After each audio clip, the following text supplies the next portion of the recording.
दोस्तों, शेखावाटी परमवीर के YouTube channel में आपका स्वागत है। आज हम शेखावाटी के झुंझुनू शहर में इंदिरा नगर स्थित यूनियन बैंक ऑफ इंडिया की ब्रांच में प्रवासी भारतीय बैंक उपभोक्ताओं के साथ बैंक के region assistant general manager Harimohan Meena के मुख्य आतिथ्य में आयोजित एक विशेष कार्यक्रम की जानकारी से रूबरू करवा रहे हैं।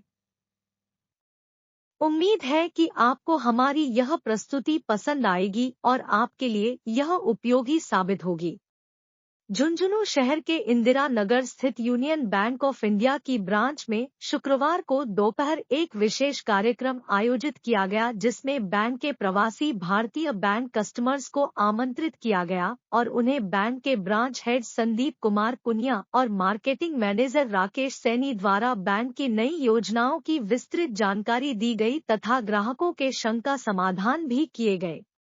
कार्यक्रम में यूनियन बैंक ऑफ इंडिया की झुंझुनू ईसीबी ब्रांच के head Vijay Kumar, Jhunjhunu AKB branch के हेड दीपक कुमार, चिड़ावा ब्रांच के हेड कालूराम व भूपेंद्र सहित झुंझुनू ब्रांच के बैंक कर्मी दीपक, भरत, ममता, कपिल, पुष्पेंद्र, गोविंद, वीरेंद्र, अनुराग, दिनेश और गार्ड विजेंद्र आदि उपस्थित थे। आइए आपको दिखाते हैं कार्यक्रम की कुछ झलकियां।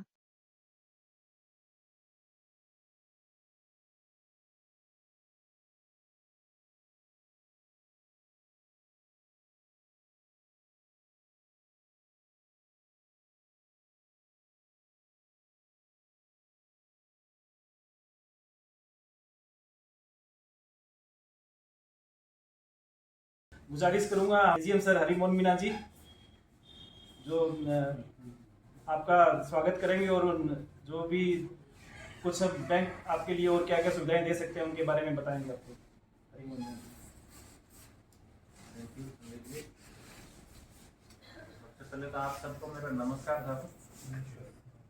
और जैसे संदीप जी ने और राकेश जी ने बताया, बैंकिंग में सभी के लिए हर सेक्टर के लिए कोई कोई फैसिलिटी तो है ही। उससे पहले मैं 2 मिनट आप लोगों का लेके और बैंक के बारे में बताना चाहता हूँ। ऐसे तो आप लोग यूनियन बैंक से जुड़े हुए हैं, उम्मीद है काफ़ी साल से जुड़े होंगे, लेकिन फिर भी जैसे यूनियन बैंक ने अभी अपना 104वां स्थापना दिवस मनाया था, तो मान लीजिए बैंक को 104 साल हो गए हैं। तो 104 साल में हमारा बैंक आप लोगों की और पूरे इंडिया में जन सेवा कर रहे हैं।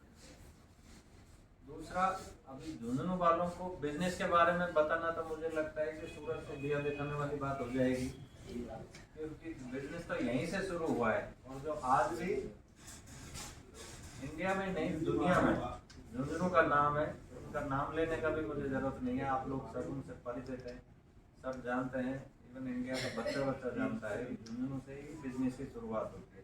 कहीं भी आप जाएंगे राजस्थान से बाहर, तो हो सकता है हमें अलग अलग नामों से पुकारते हो, लेकिन फिर भी एक ही नाम से जाना जाता है, मारवाड़ी। जब भी आप बॉम्बे जाओ, गुजरात जाइए या महाराष्ट्र जाओ, उड़ीसा, बंगाल, कहीं भी जाएंगे और देश के चारों कोनों में झुंझुनू और आसपास के एरिया के बिजनेसमैन ने झंडे गाड़े, इसमें कोई शक नहीं है।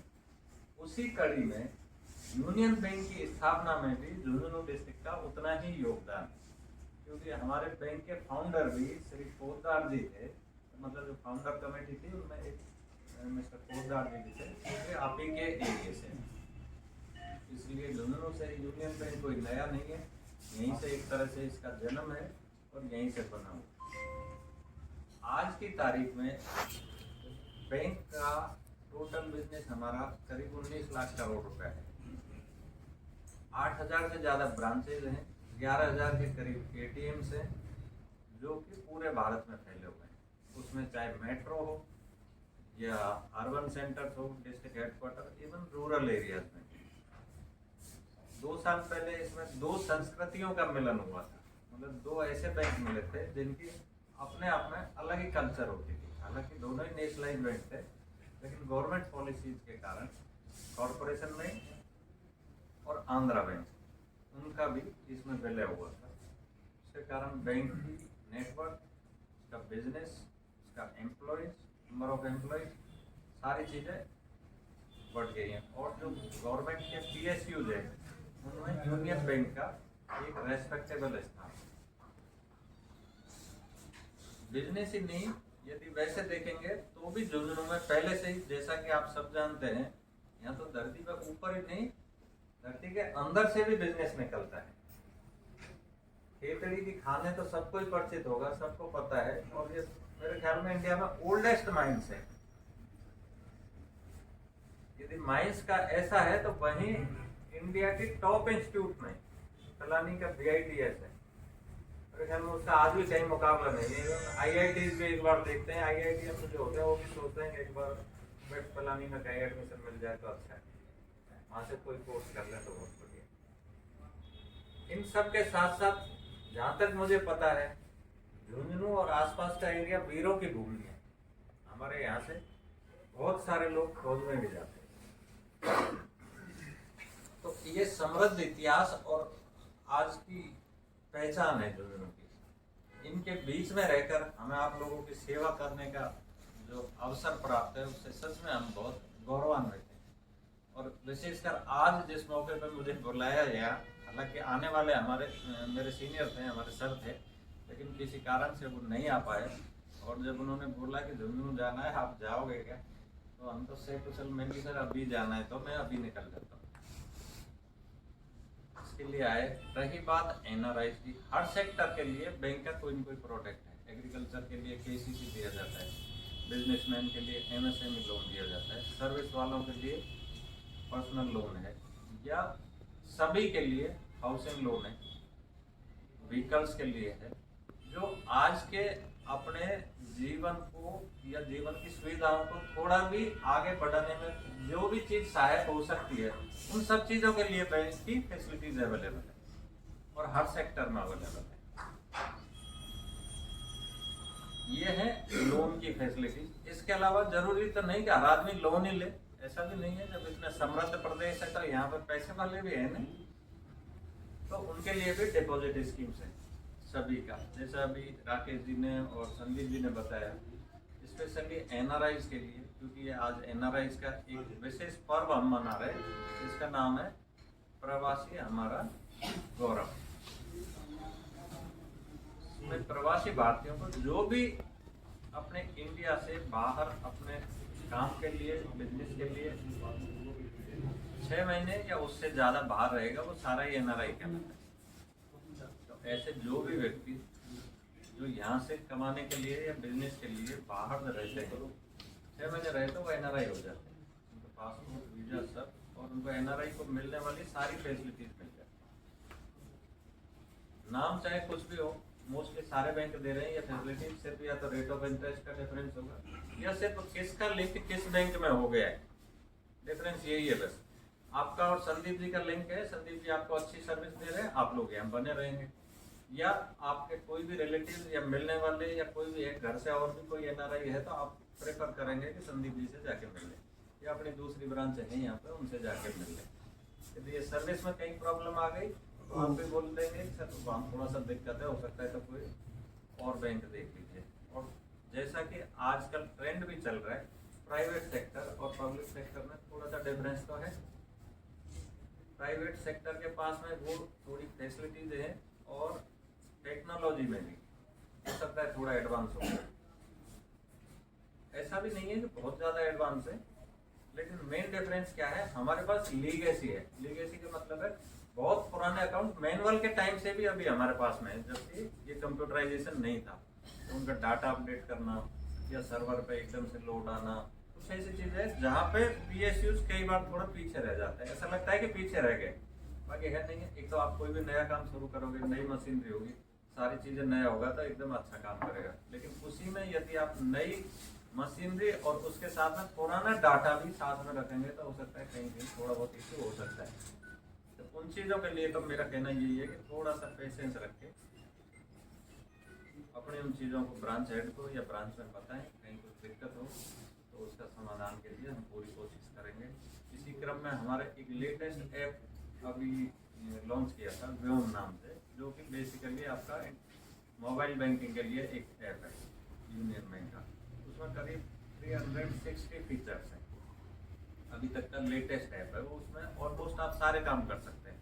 अपना फंड ट्रांसफर कर सकते हैं, पैसे रिसीव भी कर सकते हैं, कोई भी बिल पेमेंट कर सकते हैं, आपका अकाउंट ओपन होता है, आप डिपॉजिट बना सकते हैं, मैच्योरिटी का पेमेंट भी होता है, स्टैंडिंग इंस्ट्रक्शंस दे सकते हैं, क्रेडिट कार्ड के लिए अप्लाई कर सकते हैं, जो कि एनआरआई को आमतौर पर रिक्वायरमेंट रहता है।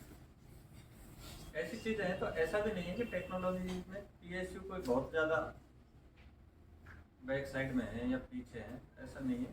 लेकिन ये है कि एक गवर्नमेंट कल्चर है, यदि सीधे शब्दों में कहें तो मीन्स अग्रेसिव नहीं है हम लोग। तो जाते आप प्राइवेट बैंक के 10 लोग मार्केट में सिर्फ इसलिए घूमते रहेंगे कि आपको क्रेडिट कार्ड लेना है, जबकि पीएसयू का कोई भी बैंक का आप मैनेजर के पास में जाएंगे और उसको याद आ जाएगा तो ये आपको भूलेगा, नहीं तो आपका जो काम आया है वो करके चले जाएंगे। एक थोड़ा सा ये कल्चर का डिफरेंस है, इसको कोशिश कर रहे हैं कि जितना जल्दी हो सके इसमें थोड़ा इम्प्रूवमेंट कर लें। लेकिन फिर भी आज के टाइम के हिसाब से और जो हमारे पास अवेलेबल संसाधन है उनके हिसाब से हम कोशिश करते हैं कि आप लोगों को जितना बेहतर सुविधा दे सकें वो देने का प्रयास करते हैं। इसके अलावा कोई भी आप लोगों का कोई इश्यू हो तो डिस्कस कर सकते हैं। सर एक क्वेश्चन करूँगा। हम लोग रोजाना अखबार में पढ़ते रहते हैं कि फलां घर में चोरी हो गई, फलां का सोना चला गया, रुपए चले गए। तो ऐसे में आप ग्राहकों को लॉकर के प्रति आपकी बैंक की क्या स्कीम है कि वो आकर्षित रहे, उनका धन सुरक्षित रहे, उनका गहने सुरक्षित रहे? इस बारे में मैं एक बात कहना चाहूँगा, तो बहुत अच्छा सवाल पूछा है इसमें, क्योंकि ये भी एक तरह से एनआरआई से ही रिलेटेड हो जाएगा। आप लोग हो सकता है जितने भी वर्किंग लोग हैं वो बाहर ही रहते हैं, घर पर लेडीज रहती होंगी या बुजुर्ग रहते होंगे। ऐसे में अपने ज्वेलरी का या उस चीज का रखवाली का या सुरक्षा का भी एक बहुत बड़ा इश्यू होता है। ऐसे में नॉमिनल रेट्स पे यूनियन बैंक में लॉकर्स फैसिलिटी अवेलेबल है, और लॉकर्स भी 2-3 साइज के होते हैं। एक स्मॉल है जिसका एरिया वाइज रेंट होता है। मेरे ख्याल में बैंक का कोई रॉबरी में लॉकर टूटा नहीं, आज तक नहीं टूटा। हाँ, सुरक्षा के लिए बैंक की भी आपने कोई गलती पाई जाती है तो बैंक उसके लिए लायबल है। मान लो आपने एक छोटी सी चीज, तो यही सुरक्षा देखी जाती है सब। जब अभी तक इंडिया में किसी भी बैंक का, यूनियन बैंक का ही नहीं, किसी भी बैंक का कोई लॉकर रॉबरी में नहीं टूटा है, तो यही एक सुरक्षा देखी जाती है, यही विश्वास देखा जाता है सर। बाकी तो क्या है, देखो आप फोर्स लगा दो फिर भी कहीं ना कहीं कुछ ना कुछ हो ही जाता है, और इतना रिस्क तो कैलकुलेटिव रिस्क सब जगह रहेगा। लॉकर वाली जो बात थी इसमें यही चीज है कि आपकी सुरक्षा के लिए नॉमिनल चार्जेस है, आप लॉकर फैसिलिटी अवेल कीजिए, घर में रखने का कोई रिस्क मत लीजिए। बाई चांस आजकल रोज कुछ ना कुछ सुनते रहते हैं, शादी ब्याह में कहीं चले जाए या किसी भी काम से चले जाए तो घर में दिक्कत हो जाती है, तो लॉकर फैसिलिटी जरूर अवेल कीजिए। कुछ लोगों में ये भ्रांति रहती है कि लॉकर रखा, अपने लॉकर में अपने गहने रखे, कुछ भी रखा, उस लॉकर को क्या सरकार अधिकृत कर सकती है? ऐसा कोई प्रावधान है क्या? वो तो ऐसा है सर, यदि कोई इनकम टैक्स का या गवर्नमेंट अथॉरिटीज का कोई ऐसा अटैचमेंट आता है तो वो तो कहीं भी आ सकता है। इवन आपके नाम से नोटिस घर पे भी आता ही है, जैसे अकाउंट जैसे अटैचमेंट होता है वैसे लॉकर भी अटैच हो सकता है। वो गवर्नमेंट अथॉरिटीज को तो हर चीज में सुपीरियरिटी है ही। सीज करके वो खोल सकते हैं उसको? गवर्नमेंट आके सिर्फ उसको सीज कर सकती है और आपको बुला के खुलवा सकती है। Thank you.